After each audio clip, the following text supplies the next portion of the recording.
तेव्हा पण मी रागवली, काही झाली, कितीही चिडली तरी त्याने असं राग मनात धरला नाही. कधी पण आला आणि सगळं राग बाजूला ठेवून त्याने माझ्यावरती प्रेम केलं. जरा जरा हे मन खोळावते, पुन्हा पुन्हा तुझ्याकडेच रे धावते. तू सांग ना, तूच सांग ना रे. जरा जरा हे मन खोळावते.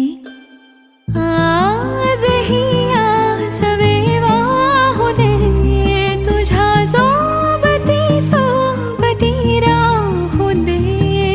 धड धड हृदयाची हे सांगते. जरा जरा हे मन खोळावते, पुन्हा पुन्हा तुझ्याकडेच